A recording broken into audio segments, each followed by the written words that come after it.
Asal mula kenapa disebut surat Al-Baqarah. Ada satu kejadian yang terjadi di zaman Nabi Musa alaihissalam.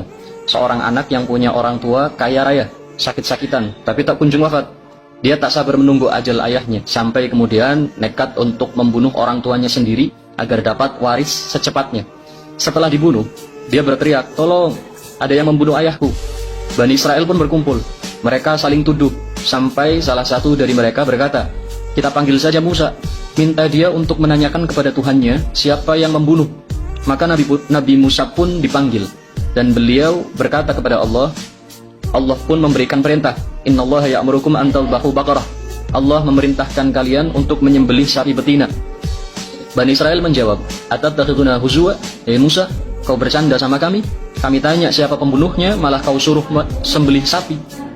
Nabi Musa menjawab, "Aku berlindung kepada Allah dari menjadi orang bodoh. Aku tak bercanda. Ini benar-benar perintah Allah." Bani Israel pun berkata, "Ya sudah, kalau begitu tanyakan sama Allah kayak apa ciri sapinya." Setelah dikasih tahu tentang ciri-cirinya, sapinya besar, kuning, keemasan, tak ada cacat dan lain-lain. Mereka tanya lagi dan lagi, sampai ciri-cirinya benar-benar lengkap dan spesifik. Dan akhirnya mereka pun susah sendiri mencari sapi yang seperti itu. Di lain tempat, hidup seorang anak soleh luar biasa. Ayah ibunya miskin. Sang ayah hanya punya seekor anak sapi. Sebelum meninggal, dia melepas liarkan anak sapi itu ke hutan sambil berkata, "Ya Rabba Ismail wa Ibrahim, wahai Tuhannya Ismail dan Ibrahim, aku titipkan anak sapi ini kepadamu." Tak lama, sang ayah pun meninggal. Tahun silih berganti, si anak pun tumbuh besar. Dia butuh uang untuk satu keperluan penting.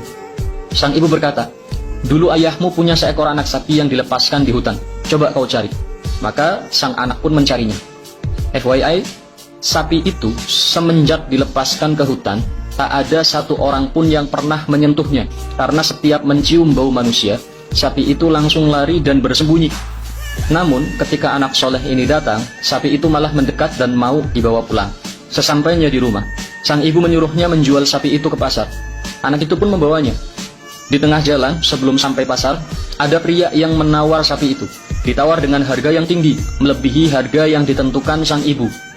Anak itu pun pulang untuk menanyakan kepada ibunya, boleh apa tidak. Setelah dibolehkan, dia pun kembali menemui pria tadi. Tak disangka, pria itu menaikkan lagi harganya. Sang anak pun lagi-lagi pulang untuk meminta izin kepada ibunya. Sang ibu pun punya firasat. Dia berkata, "Nak, lazimnya manusia ketika menawar pasti lebih murah. Ini malah tambah mahal. Tanyakan dia itu manusia apa bukan?" Lalu sang anak pun kembali dan bertanya, "Anda manusia apa bukan?" Pria itu pun menjawab, "Sebenarnya saya adalah malaikat. Allah perintahkan saya untuk mencegahmu menjual sapi ini ke pasar. Karena sebentar lagi akan ada beberapa orang datang ke rumahmu mencari sapi itu. Dan jual sapi itu dengan harga emas seberat sapinya." Dan ternyata benar, tak lama datanglah orang-orang yang mencari sapi dengan ciri-ciri yang persis seperti sapinya. Yang tidak lain mereka adalah Bani Israel yang di cerita pertama tadi diperintah Nabi Musa untuk mencari sapi tersebut. Setelah transaksi, emas seberat sapi, harta si anak durhaka pun habis untuk membeli sapi itu. Sedangkan anak soleh menjadi kaya mendadak. Sapi itu dibawa pulang, dibawa ke hadapan Nabi Musa. Nabi Musa menyembelihnya, lalu memotong ekornya, dan mencambuk jenazah sang ayah dengan ekor sapi itu. "Qum bi'idznillah, bangun dengan izin Allah." Maka jenazah itu pun hidup kembali, dan memberitahu bahwa si pembunuh adalah anaknya sendiri. Si anak durhaka pun dikisos akibat perbuatannya. Kesimpulannya adalah, anak berbakti pasti untung, dan anak durhaka pasti buntung.